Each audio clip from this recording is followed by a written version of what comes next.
रेहान एक बहुत ही नेक और समझदार लड़का था।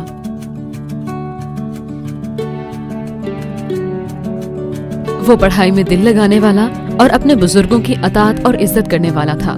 रेहान जिस गांव में रहता था वो गंदम के फसल के हवाले से बहुत मशहूर था, मगर इस बार पूरा साल बारिशें ना होने की वजह से जमीन बिल्कुल भी फसल उगाने के काबिल नहीं थी। रेहान अपने गांव के लोगों और बड़े बुजुर्गों के मुंह से गांव में फसल की पैदावार ना होने की बातें अक्सर औकात सुनता रहता था। एक दिन रेहान के अब्बू उसकी अम्मी से बात कर रहे थे कि घर की मुरम्मत के लिए उन्होंने किसी से कर्ज उठाया था और फसल की कटाई पर रकम की अदायगी का वादा किया था, मगर इस साल तो पैदावार हुई ही नहीं थी। तो लिहाजा रेहान के अब्बू कर्ज की अदायगी के लिए बहुत परेशान थे। रेहान अपने वालिद से बहुत ज्यादा मोहब्बत करता था। उनकी परेशानी के बारे में जानकर वो भी परेशान हो गया।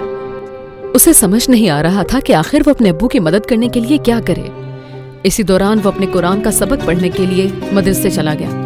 मौलवी साहब ने सबक सुनते हुए रेहान की बेदहानी को बखूबी महसूस कर लिया था। छुट्टी के वक्त जब तमाम बच्चे अपने घर जा रहे थे तो मौलवी साहब ने रेहान को रोक लिया। मौलवी साहब ने रेहान से पूछा, बेटा क्या हुआ, आज तुम किस सोच में गुम थे? रेहान ने उनको सारी बात बता दी। मौलवी साहब शफकत से मुस्कुराए और बोले, मैं खुश हुआ कि तुम अपने अब्बू की परेशानी पर इतने परेशान हो गए। तुम एक अच्छे बच्चे हो बेटा। रेहान बोला, मौलवी साहब मैं अपने अब्बू की परेशानी कैसे दूर करूं? मौलवी साहब ने कहा, इंसान की औकात ही क्या कि वो खुद से कुछ कर सके। जो रब आजमाइश डालता है वो उसका हल खुद ही निकालता है। बेटा तुम अपनी परेशानी का हल अपने रब से मांगो और पूरे दिल से मांगो, वो परेशानी का हल जरूर करता है। मौलवी साहब की ये बात सुनकर रेहान बहुत खुश हो गया। रेहान ने उस दिन बहुत दिल लगाकर नमाज पढ़ी।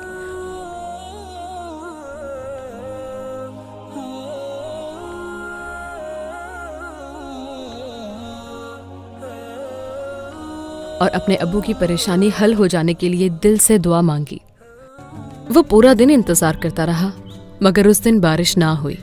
वो कई रोज तक इंतजार करता रहा और बारिश ना हुई और उसने नमाज जारी रखी।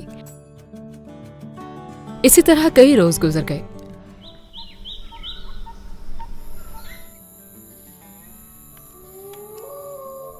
एक दिन रेहान मौलवी साहब के पास अपनी परेशानी लेकर गया। मौलवी साहब बोले, रेहान बेटा अपने यकीन को टूटने मत देना। बाज दफा अल्लाह पाक को बंदे के मांगने का अंदाज इतना पसंद आता है कि वो चाहता है कि बंदा बार बार उससे मांगे। अगले सुबह रेहान फिर नमाज पढ़ने के लिए खड़ा हुआ।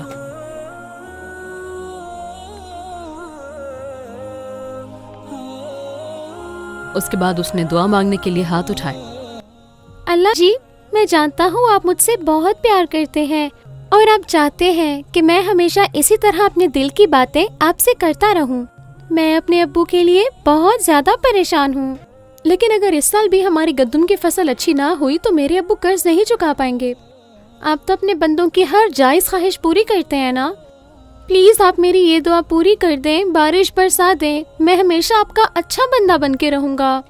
अभी रेहान ने दुआ मांगकर अपने चेहरे पर से हाथ भी नहीं उठाए थे कि इस छोटे से गांव के गिर्द हर तरफ स्याह बादल छा गए।